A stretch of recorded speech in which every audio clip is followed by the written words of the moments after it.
Welcome to Fortune Cookies Tarot. I'm Annabelle. I'm a tarot practitioner and psychic for over 35 years. And this video is a bonus. On Thursday, we did a production video on my grading on 2025 predictions for Catherine, the Princess of Wales. We went right into quarter by quarter, period by period predictions for her 2026. And we went into a live after immediately for your questions. And you guys were so verbose and you had so many questions that I have to do this bonus video. So we're going to do this really fun bonus video. Buckle up. I got 3 big old questions. So we're going to be doing some meaty readings and some numerology. We'll be right back.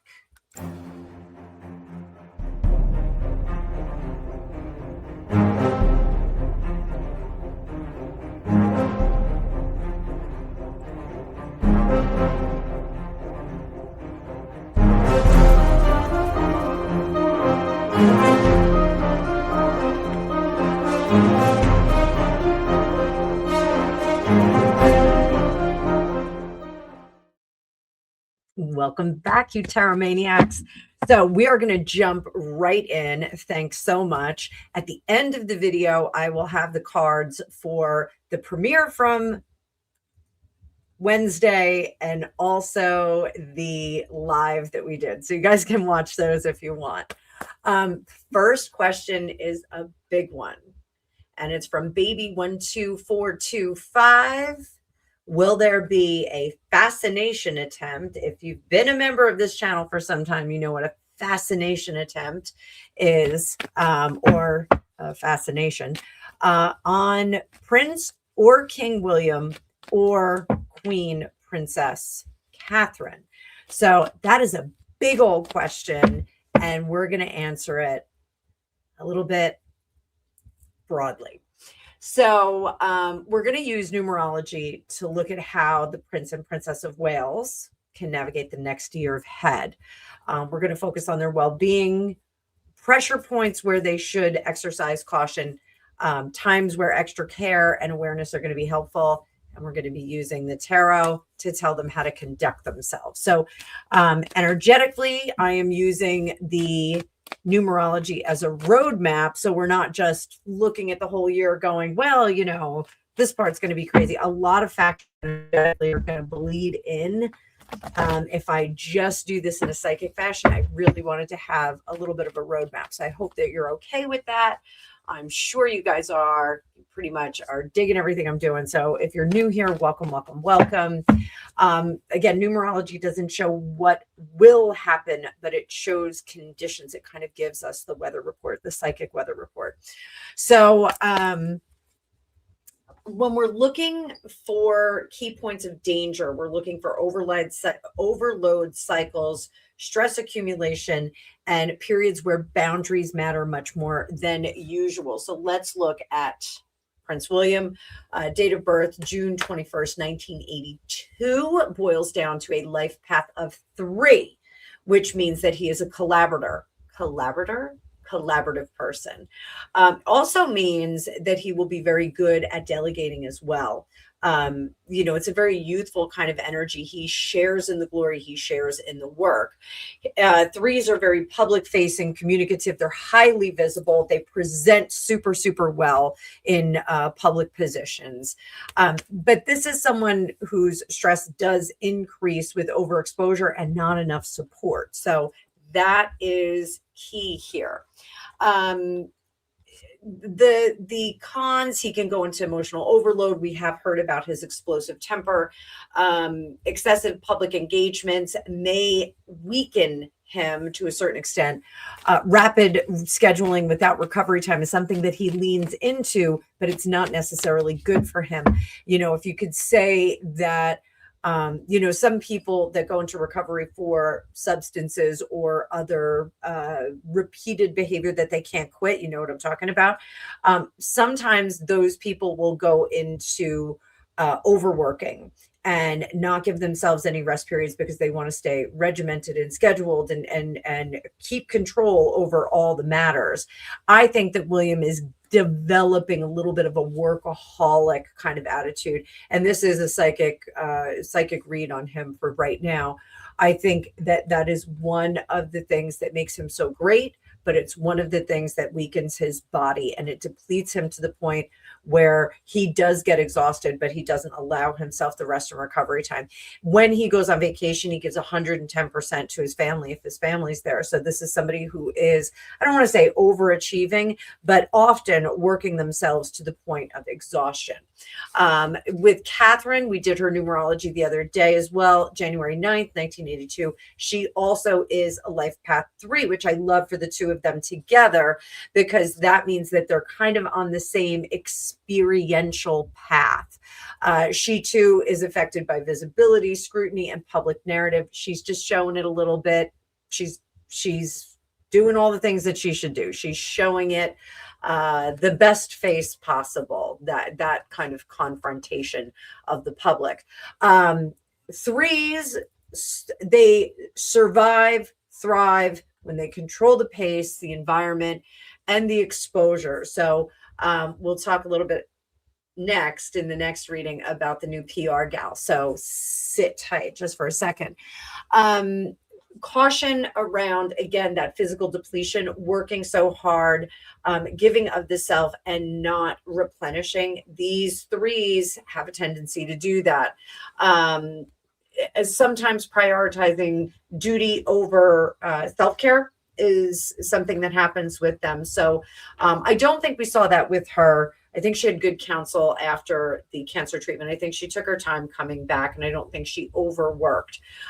Going into the next year, I'm a little bit worried about her overworking, because if we have that year 1, 2026 is a year 1, we add it to her 3, we get foundations. William, who may be more robust physically, maybe like, let's lay these foundations, let's break the mold, let's set up our court, let's do what we want to do, let's revolutionize the monarchy. And she may be gung-ho to do that, but again, possibly at the risk of depleting herself too much, especially when you do work with someone who is as enthusiastic and ambitious as you. You have a tendency to be fueled by that. So she may just kind of chug along with that. I'm not saying that William is going to work her to bits. I'm saying that it's her inclination to also work the same way that he does, and vice versa. So, I do like this, and any of their naysayers, any of the people that say that their marriage is sketchy or not what it appears to be publicly, I really do doubt that with this kind of aspect from them. The shared exhaustion that they are vulnerable to is something that I would like them both, if they saw this, if they just happen to see this crazy American woman reading psychic reads on the interwebs.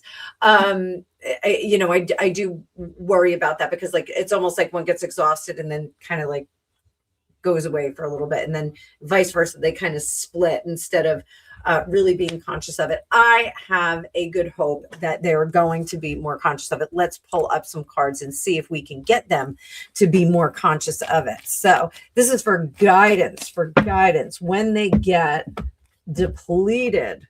What should William do when he gets depleted? He's got to understand that he's robbing from himself. He is robbing from his sharpness. He is robbing from his decision making, and it really is foolish. What about Catherine when she's getting depleted? She cannot pour from an empty cup.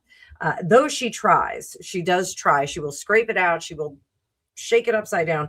She will try and pour from an empty cup. So, you're not going to be able to be as effective if you are exhausted. So let's scoot on down here. Their numerology does indicate increasing stability with age. So I think that is in the marriage and in their safety bubble, in their risk management for self-preservation. I think as they get older, their schedules will become more and more controlled. And I do think, this is a psychic read, that William is going to make their privacy really sacrosanct. I think the new house at Forest Lodge is going to become truly a sanctuary for the family. So let's see if that is the safest place on the planet for them. It is. It is. We've got some interesting stuff going on there, guys. And I believe there was something about like a 6-mile buffer zone that they were tinkering with around, I believe, King Charles. Forest Lodge it's actually, they do love it, but I think that there are some issues there, some security issues, and it has to do with what they back up to. There's something in the back of the property. So if we were looking at the property this way, what's all the way on the other side is kind of an issue. So is it the safest place for them? Not necessarily. And I do feel like it's like, potential. I don't want to say it. It just feels a little different. Does Amner Hall become their sanctuary? Does Amner Hall become their sanctuary? Yes, Amner Hall does. While they love Forest Lodge, Amner Hall, and so one of the predictions that I have about William is that Amner Hall becomes their full-time home, and the castles go back to the government and the people. And I don't know if he would really do that. I just don't know. It seems so odd to kind of give up all of them. There's talk about Balmoral being like kind of an Airbnb thing. Buckingham Palace they've been doing some strange things there. So, does William slim down the monarchy to the extent where Amner Hall becomes this home, and maybe Windsor is the seat of the royal family and the rest of the locations go back? I mean, there's something afoot with that. But I think that Amner Hall becomes more of a sanctuary. So, want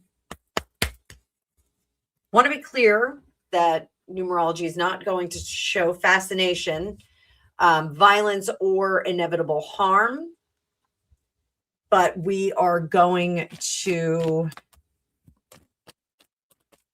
just see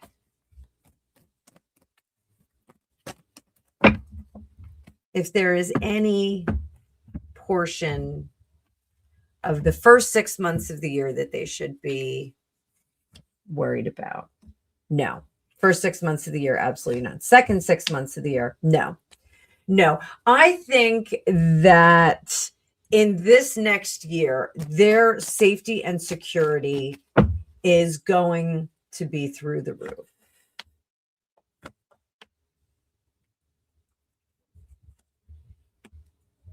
I still think we're transforming the royal family into more of a business headed up by the royal family, rather than the same kind of monarchy we've seen with Queen Elizabeth and Charles.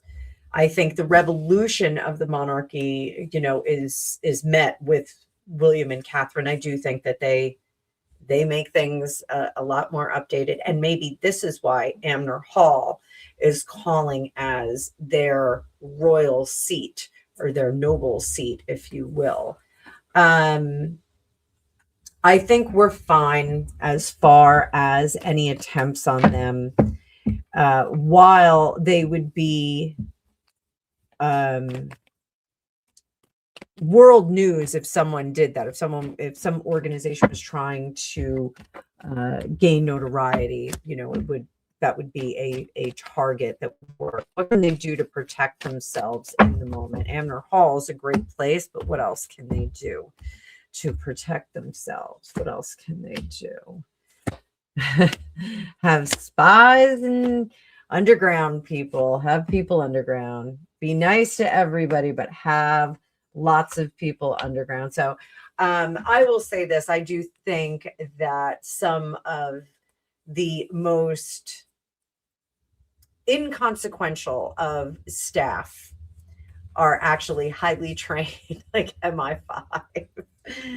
The little mousy chambermaid is actually, she's got lethal weapons for hands, quoting Barney Fife. So I think that they have an extraordinary amount of attention to their care and safety right now. So I don't think that anyone can get through this line. I don't think anyone can. So as far as what anything happening next year, I think we're fine. We're fine. So let's go a little bit into the future. So after about 5 years' time, do they have to worry about any fascinators coming along?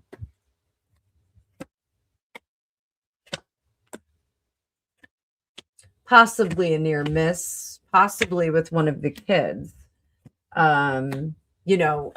Famously, Princess Anne had a run-in with someone who wanted to kidnap her. And the not bloody likely, which is one of the greatest quotes ever, which she didn't want to say when she was interviewed about it. She was interviewed about it. I just saw the interview the other day. I was very surprised to see that. I think we may have a similar type incident, but not a big deal, an action and a response, and possibly a change to the way that they conduct those kinds of security moves. So possibly something like that. But I do think it's with one of the kids. There's like a near miss with like one of the kids or like one of the family members. So I think that in 5 years we may be a little alarmed by it. But this happens, Nicholas II, when he went on his sowing his wild oats tour, he went to Japan, and man, so I think they called him deluded, attacked he was the Tsarevich at the time, attacked him with a samurai sword and actually made contact. Also got a tattoo on that trip. So he was one of the few monarchs that had a tattoo. I think his cousin, the King of England, had one too. So I think they both had very similar tattoos, which is funny because they look so much alike. So that being said, I think that they're good. I think 5 years, we may see something, but I think, psychically speaking now, the reign is going to be very exciting when it starts and into that 5-year period where things are changing. It's going to be very, very exciting. So I think people will be more watching to see, especially some bad players, see if they make any missteps that would be beneficial to them. Makes a lot of sense. They're not going to jump in there. So let's talk a little bit about Liza Ravenscroft, best name ever, aka known as Bulletproof Sunshine, which is even another great name. So a former boss actually gave her that moniker, but she is William's new PR gal, and she was just brought on. One of the things that our journalists are talking about near and far is that she is a crisis management PR specialist. So what info, this is from Annette Martin. Thank you, Annette. What info will William's new press PR gal release about H&M? So let's see if she's going to release anything. And if you haven't hit that like button, hit it right now. She is holding fast. She is not going to release anything about them. This is keeping your wits about you, hanging on to that information. So if we see a high priestess, that is secrets kept too. So let's see if she shows up. Liza, is she working already? Wheel of Fortune. There is bad news at hand. Is it about Harry? Absolutely. The Fool shows up. Is she coming in to deflect bad information from Harry and Meghan? Yes, they are anticipating him barging right into the UK, whether it's for long or short, and having a lot to say. There is this fear of Harry being surrounded by news people, like of days of old, where like the newspaper people are gathering around you, asking you a million questions. There is a worry that he's going to gather some of the papers or news outlets. We can't say papers anymore, but news outlets, and he's going to be telling a tale that's worse than spare. That is what William is worried about. What does Liza have to say about this? Let's go over here. Well, he'll never run out of lies. Like, he can always make up a story in perpetuity. The man hasn't learned anything from his misadventure. That he understands, Harry understands that his poor PR from pre-Meghan is under wraps, that it's never going to leak out. No one will ever really appreciate the stories that had been buried and protected by the royal family prior to Harry even hooking up with Meghan, getting married, all of that. I think there have been plenty of misadventures by this wayward prince. We just happen to be seeing a lot more of them. Temperance, the decision to release any more information about him pre-Meghan, they're really on the fence. The value, it's an uncertain value for Liza Ravencroft. What does she advise? Do nothing now. Wait for the storm. We can get out of it. That is really what she says. This is calm, cool, and collected if I've ever seen a spread. We're not going to do anything. When the ish hits the fan, we're going to be able to wiggle right out of it. So don't you worry. Don't you worry. Mama's got everything in hand. I love her. I love bulletproof sunshine. Mama, mama, mama. How is she going to do that? What is her plan? What is on the PowerPoint for Liza Ravencroft? How is she going to do that? How? Work that has made a difference, that they haven't walked away from and they haven't given away. I think that that's an interesting strategy, because now we're seeing Harry and Meghan leave and abandon a number of patronages, African parks, the parents group. Apparently the parents group has been absorbed by another group and they have nothing to do with each other. So, we don't know what's going on. Archwell's changing names. There's constancy and legacy are really going to be footholds for the return to good graces. And again, I think the public is well aware that there's many a tale being told. They're public, they're just aware of that. So I don't think that Liza has too much work ahead of her. There may be a bump in the road of, a wiggle, and that's about it. So I think she's going to do fine. How is she feel? What's my advice to her?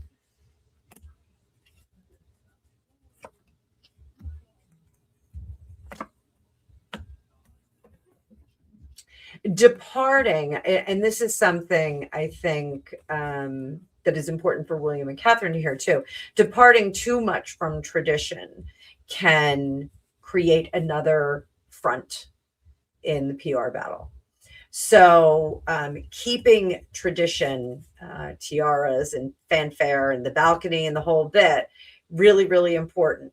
Keep the good bits of PR and presentation. Keep the good bits. Keep the historic bits. Follow the lead of the former queen. Follow Queen Elizabeth's lead. She's going to show you the way. And I think there is an effort to lend a little bit of Prince Philip's steeliness, his inflexibility, to give a little bit more of that to William. William's showing some of it now, but I think they want to show another level of maturity where he becomes a bit more like Prince Philip. Now, I know a lot of people have a lot of opinions about Prince Philip that are not necessarily glowing and wonderful, but I think that they want to show William as um, maturing beyond what his father is and maturing into more of the family strength that Prince Philip was. I know he was hard to keep on the porch, Prince Philip, but I think that there is a strength in him that they want to kind of present. I think we're going to see more poses in photos standing like Prince Philip. I think the two of them standing very similarly, and it's going to elevate Catherine to a bit more of queen status. They're going to let her borrow from Queen Elizabeth. Not, you know, it's almost as if this woman is going to like skip right over King Charles and start to present Catherine and William as the replacement for Queen Elizabeth and Prince Philip. I think it's a very interesting strategy that she's going to do. No one can argue with it. It's continuity. Continuity and legacy are going to be our keywords for 2026. So let's see. Will the Harkles attend the coronation? Now I can get some. I can't do that. We don't have a date of coronation. I'm just going to get some numerology on this, but let's see. Will Harry attend the coronation? And before I get going, I know someone in the comments said, William already said he's not invited. We know. But let's see. With the energy that's in place right now, will Harry attend the coronation? Because I'm going to flip this question in a second.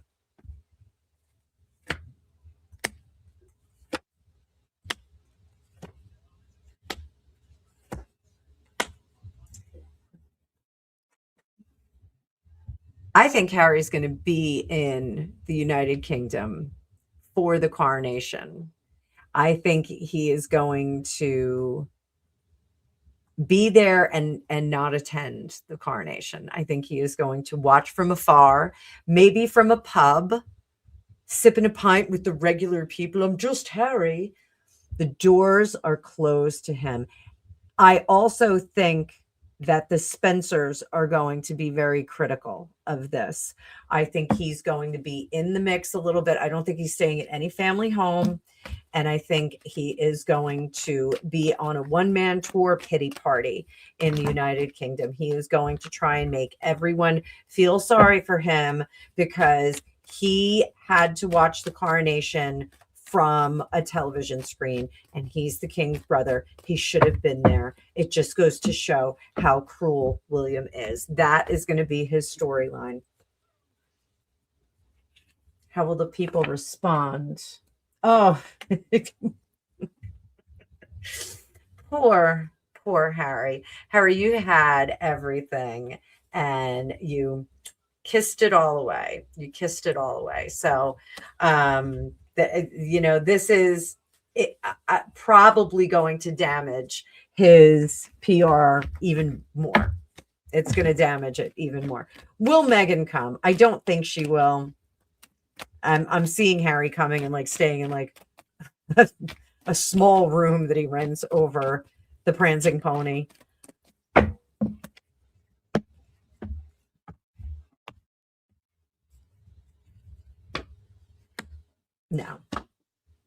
No, worlds apart.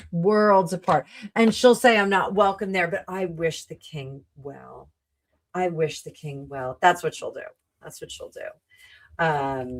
She'll make some stupid statement. Even if they're divorced, she'll make some stupid statement. I want to wish the king well. Long live the king. She'll drop long live the king. Oh. Will she be in the country? I don't think she will. No. She will be, Meghan will be doing something lush, tropical, exotic, and she'll be posting about it. She'll be she'll be like living my best life like 5 minutes before the coronation happens, like, you know, thigh selfie. I do think that it's going to be a great year for William and Catherine. Let's see how their marriage is in 2026. This is a bonus question from me, a bonus in a bonus. How is their marriage in 2026? King of Pentacles in reverse, Nine of Pentacles, High Priestess, Three of Wands, Five of Wands. So I think the marriage is taking a back seat to the work at hand. I'm not saying their marriage is in bad shape. I'm just saying sometimes that bucket is a little bit emptier than the other buckets in your life. So sometimes we're focused on our kids. Sometimes we're focused on our pets. Sometimes we're focused on our job. Sometimes we're focused on our pickleball game. And I think with the transitions that are being put into play, I think that the marriage is somewhat neglected. That intimate personal relationship is a little bit neglected. This will be corrected by the end of February. Right now, this is the conditions we're looking at, what we're going into 2026 with. So by the end of February, I think that they are going to kind of make an adjustment. Don't be surprised if we see a solo trip, not a solo trip, but the two of them going on a trip without the kids. But maybe we won't. Maybe the powers that be are going to keep that under wraps because it'll seem like a second honeymoon. Oh my God, they're refreshing their marriage. You know, I think that the amount of pressure that these two have is really, really tremendous and incredible. And they're both quite smart. They have a good team around them. Hopefully they're going to honor that 3-3 energy that they have and make sure that they don't exhaust themselves. So I do hope that this end of February little jaunt, you know, just hop on a plane, go down to Spain for a few minutes, you know. You can do it. We'll all wait. Kids will wait. I don't think that they should go on a family trip. I mean, if they do go on a family trip, they should still go on this trip. I don't think this particular trip should be a family trip. I think they need to rest and replenish and kind of reintegrate their energetic field. So guys, I'm going to leave that right there because I think we've got all of our questions answered. Oh, and I want to thank Humanaki for that last question. That was Humanaki. Humanaki's always in the chat. Love when Humanaki shows up. Got a lot of questions for you. So everybody, I hope you enjoyed this bonus video. Let me know if you have any more questions. 2026 just got started, so we can keep making predictions from quarter to quarter, from holiday to holiday, whatever you want. I'm glad to do it for you. Thank you so much for being here. I know there's a lot of YouTubers out there. You can watch a lot of different people. I really appreciate it. Hit the like button, subscribe. If it's early in the week and you haven't used up your hypes, hype. Apparently that hype button is working for a lot of people. So hype the snot out of this.